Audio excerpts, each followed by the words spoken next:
What is up, guys? This is me, Amish, back with a one-take tutorial. Today, we're going to do something a little different. We did the whole Codex tutorials, so I'm going to take a break, and this week we're going to do a build tutorial. This is going to be possibly my favorite build that I currently use. It's what I use for bosses, so I thought I might as well share it with the world. It's very cheap.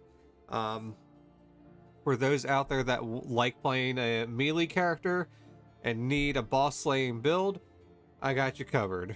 So we'll go over that. We are going over my discipline bleeder build. So this build is for those that are broke but still like to do bosses. So first, we're just gonna go over the basics, what the template has. So first we have obviously our skills over here. So this is our skills. We have 100 anatomy. The anatomy is it's there to decrease the amount of bleed and disease damage that you take. You also heal more, and you get a 15% chance, or a 15% increase to the chance that you get a finisher off, which is massive later down the line when we get to the aspect stuff. Next, healing. You don't need 100 healing, but I run 100 healing so I can res people 100% of the time. This build basically runs off of healing, shiv, and potions to heal itself. This build is very like sustainable, so those three together are fantastic. But also, you might as well be a good person while you're playing the build. If you feel like putting 100 healing in, you can res people whenever the hell you want. Next, tactics. Everyone knows what tactics is. You need it to hit things. The weapon skill is swordsmanship, and I will go over this in a little bit. But swordsmanship is a massive important part of this build. So it is one of the main points of the build, other than the discipline armor. So we will go over that when we get to the deeper parts of this. Next, shiv. I mean, if you're playing a warrior build, any melee build, and you don't have shiv, you're just kind of shooting yourself in the foot. You get all the utility spells that you really want. It's fantastic. Don't know why you wouldn't have it. You get 2 heals. You get a consecrate weapon, which is a main part of this build. You get divine fury, so you swing faster. You get enemy of 1. You hit harder. There's bleed out, or close wounds, so you take less damage from disease, bleeds, and poisons. You get cleanse by fire, where you can cure yourself just by hitting mobs. So we will go over this shortly. Actually, we'll probably not go over shiv other than consecrate weapon, but you know it's good. So I'm just explaining that part. Arms lore. So in arms lore, I think is what tactics and arms lore together give you the ability to disarm and hamstring. So if you do happen to get into a PvP scuffle, you can hamstring. Arms lore, the main reason we're using arms lore is for the increased chance to get weapon specials off it, which is the main part of this build.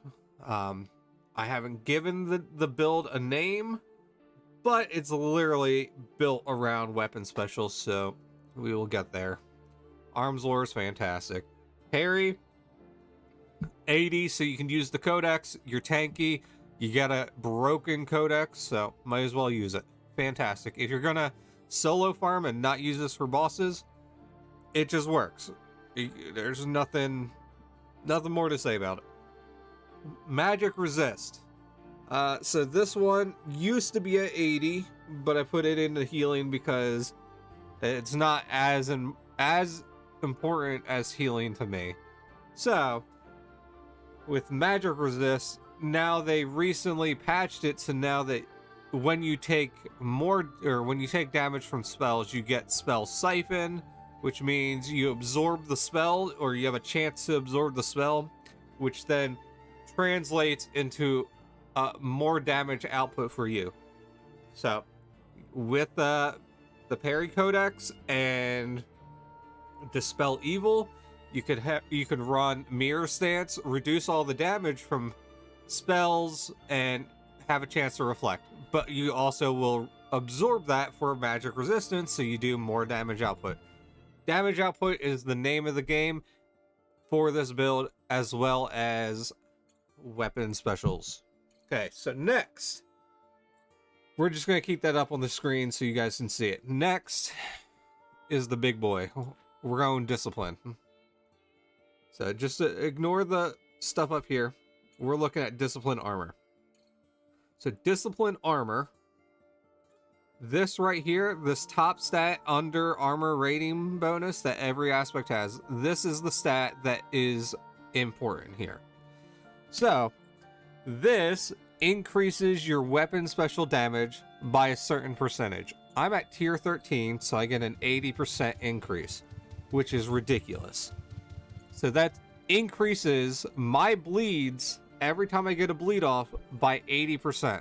So if my bleeds are doing 10 damage a tick, it's going to do 18 damage a tick. And that's a very, very low bleed, but I'm just using that as an example. So that's a fantastic bonus. Melee damage and damage resistance bonus after using mana. So you will have, well, most likely you will have your weapon codex hotbar up. You have these little gray boxes right here.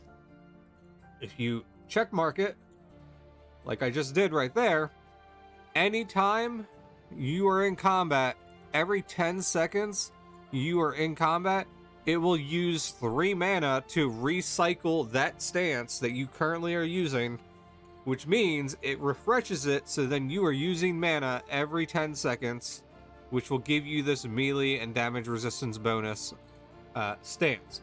So I'm already, just by using mana, at tier 13, I am getting 32% damage increase and damage resistance. Fantastic. Then, down here, this is the new one that just got added. Well, not just got added. It got added recently. The chance to ignore weapon finisher cooldown. So how does this work, that you ask? It's worded a little bit weird. But basically, whenever you get a mob under 35% HP, or 35% of their health bar, then that triggers the ability to get your finisher off. And a finisher at tier 5 has a 15% chance to go off on hit. Now, that also scales with anatomy, like I said earlier, so instead of having a 15% chance, I have a 30% chance, because I have 100 anatomy, on hit that I will get a finisher off. Now, we'll get to the finishers in a little bit, but I'm going to explain what this finisher cooldown does first. So the finisher cooldown is worded slightly weird. It's kind of confusing, so I will explain it. When you're able to get a finisher off, what this means is every time you go to get a finisher on a mob, I have a 32% chance on that specific hit that I get my finisher off, that I will just completely ignore the cooldown, and then it will just allow me to do another finisher. It doesn't mean every time I hit, I have a 32% chance to get a finisher off. That would be extremely broken. But why is this important? Because most mobs, if you do not have discipline armor on, every mob that is not a boss mob, you cannot get multiple finishers off. So you only get one finisher per regular mob. But with this, I can get multiple off at the same exact time. So that's very good, especially for bosses. If you're using something like archery and you use pincushion, you can string together a bunch of pincushions, which is 8 shots in a single shot, potentially, and you just have a machine gun, basically. For swordsmanship, it's not super handy unless you're fighting bosses and you use bleed out. So the bleed out finisher, I would not recommend on anything other than bosses because it's really not that amazing. But bleed out, if you're lucky enough to get the cooldown finisher off, it just gives you a giant bleed proc. So instead of getting a bleed that does 200 damage a tick, you can get one that does like 900 damage a tick, and you could potentially get the cooldown off to be able to string those together, and you can get multiple bleed outs on. But again, it's all based on that initial hit and the RNG that you have. So me having a 32% chance, that's pretty much 1 in 3 times I do a finisher, I should get the cooldown off. I've gotten lucky enough to get it off 5 times in a row, which is ridiculous. Now, the reason I said pincushion is because most of the finishers do not really stack too well as with the way they work. So execute, which is the one that I recommend, which is the one we will be going over, the short example of what it does is it will take all of your current bleeds that you have. So if you have 10 bleeds stacked up and they're all doing 100 damage a tick, it will resolve all those bleed ticks and put it into a single hit, as well as scale it to like 300% or something. So you'll hit for 3,000 damage. But unfortunately, the problem behind that is if you get the cooldown finisher off, you don't have any bleed ticks stacked up afterwards. So you have to quickly switch over to the bleed out if you want to stack more bleeds and get the finisher off. So that's the unfortunate part about that. Yeah, next we're going to go over...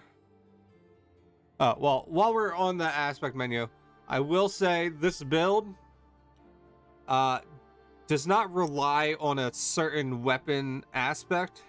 It's only designed with discipline aspect armor. So use whatever weapon aspect you would like. I would recommend probably going with swords or earth though. Earth or discipline both work fantastic. Earth, because when you get the earth hands off, you get a it reduces the armor on the mob for 30 seconds. So you hitting is going to do more damage, which scales the amount that your bleeds tick for. So the less armor, the more damage you're going to do. Vice versa, discipline has iron will, which can stack, but it also doesn't reduce the armor, but it stacks and increases your damage, your melee damage, spell damage, and damage damage resistance. So you can stack it twice within 30 seconds or a minute, I think. So you can get some decent damage output if you just run discipline, and it's a single target finisher. So the more damage you're doing, the better.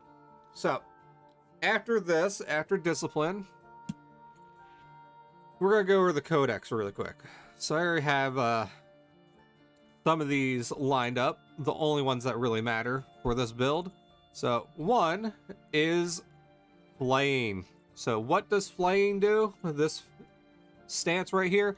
Flaying, as we said over in the Codex video for swords, it increases your non-aspect bleed damage by 10% per rank. So at tier 7, that is a 70% increase to your bleeds. Every time you get a bleed off, it's increasing it by 70%. So just think of that with discipline armor at tier 13, like I am. That's already 150% increase to your bleeds. which is already kind of ridiculous. Last is execute, like I said. It inflicts 350% of the damage to the target, then immediately resolves all remaining bleed tick damage on the target that has been inflicted by the player. So basically, like I said earlier, if you have a ton of bleeds stacked up and you get, if you get execute off, it will end all of those and do 350% of the damage that you did for that exact hit. So if you're hitting for 500 damage, just an example, you would do 350% of 500 damage, plus all the damage that you do with your bleeds, which is fantastic. I will say, the execute does work with blood aspect armor. So if you are under 50% of a boss and you want to switch over to blood armor, it's totally okay. It works perfectly fine with this build. You'll just stack a lot more bleeds, but those bleeds won't do as much damage. So, in theory, your bleeds are going to do less damage, but you're going to be stacking more bleeds. So, if you get the execute off, it's just going to end a ton of bleeds and do a really, really big hit. So, that is a good thing. Or, like I said earlier, you could stick with discipline, keep the cooldown, keep the bleeds scaling, and then risk it all on the cooldown finisher, where you could stack the bleed out or stack executes if you really want to. You do have. So for discipline, we do have a 32% damage increase, and that's constant. That's not only under 50%. But if you want to blood aspect, at 50%, I do 46% damage. So that is a slightly decent chunk of damage increase. And you get a chance to cause bleed 23% of the time, which is a good chance. But it's really up to how you feel like playing the build. Again, it's up to how you feel like playing. If you can afford blood aspect and discipline at the same time, go ahead, level it up however you want to. Okay, next, we are going to go over the mastery chain. So this isn't a super important, well, I guess it is an important part. So, for those of you that can afford it, mastery chain links, pretty damn good. They're kind of a permanent buff. So, you don't need the melee ignore armor chance. That's not very important, but it does help. The one that is important is melee special chance and special damage. So, not only does it increase my chances by 10 whole %, it also increases the damage that my bleeds do by 10%. So now you have Flame with 70% damage increase, Discipline with 80%, and the Bronze Links with an extra 10%. Fantastic. And this is only with Bronze, so these are like 90k each. If you want to take it further and go with Gold or Silver or even use Corrupted Links, you can, and it'll drastically scale your damage. I don't have the money to do the higher tier ones, so this works perfectly fine with me. Usually I will end up in top 3 if I'm taking it very seriously. Melee armor ignore chance, I mean, it, like I said, not needed, but it does help, because if you're ignoring the armor, you're potentially doing more damage, and the more damage you do when you get the bleed off, the better, because it scales with the damage, like I said earlier. Okay. Next, the Codex. So, the only two Codex stances that I run are Dispel Evil. I always have this constantly looping. It doesn't really matter. It's super helpful. And then consecrate weapon, which is actually very important for this build. So as you can read, it gives you, for 30 seconds, your melee specials inflict 24% more damage with a bonus increase of 8% if the person has the mob aggro. So what that means is you could either have a 24% increase to your bleeds, or you can have a 32% increase if you're the one that's actually tanking the mob with the aggro. So that combined with the other stuff, you could either, so with just the stats I've showed you, I either have 184% increase to my bleeds, or I have 192% of just any bleed being scaled by that much, which is very, very good. And then take into account, you could also use Divine Fury, so you're swinging faster, so you get more bleeds off. You could use Enemy of One to get more damage out, which in regards increases your damage, increases your bleeds, potentially. So it's just a given that you should be using this. Any other suggestions I have for this build is, oh, I got one for you.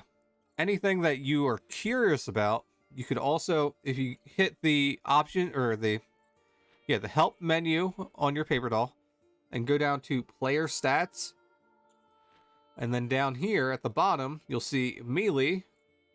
You click this, and if you want to learn stats about your character, this is where you go. And as you can see right here with the weapon special chance, so this is the chance on hit that I will get a bleed off. I have a 28% chance currently to get a bleed off, which is not bad. That's a very good, actually. I could make it go higher if I went 100 arms lore, or I could get better links to increase that even more, so I have a higher chance to get more bleeds off. But to each their own. And then right here, weapon special damage versus 0 armor. So if the mob has 0 armor, my bleed should do between 67 and 208 damage, which is kind of, I mean, a vast difference, but usually you're not going to run into mobs that have 0 armor. So, I mean, just ignore this stat. That's what I do. You just play the game. You'll see tons and tons of bleeds ticking, so that's how you'll know what the hell your bleeds are doing. The rest of the stuff doesn't really matter based on what this template is built around. So you want to stack your bleeds as much as possible and scale them. The rest of the stuff, kind of important, but not super duper important. Another thing, while we're on this page, that I will say is, for swords, usually the 2 weapon classes that you're going to use is either you're going to use a Viking sword with a shield, so you can swing faster, add more bleeds, but the bleeds are going to do less damage, or you're going to use an axe. Usually people don't run scimitars and katanas or halberds and barges, which are the fastest or the slowest. They're just, it's not efficient for your build. You could stack tons and tons of little bleeds with a katana, but the scaling is not there, so it's not amazing. As for a halberd, it's such a slow swing speed that it's just kind of pointless to use. It doesn't translate well enough. So what I would personally recommend is either sword and board with a Viking sword, which is good damage output and good speed, or you use any of the axes. I'm pretty sure 99% of all the axes are all the same speed, They just have different graphic IDs. So whatever the hell you feel like using. If you want to be edgy and use an executioner axe, go ahead.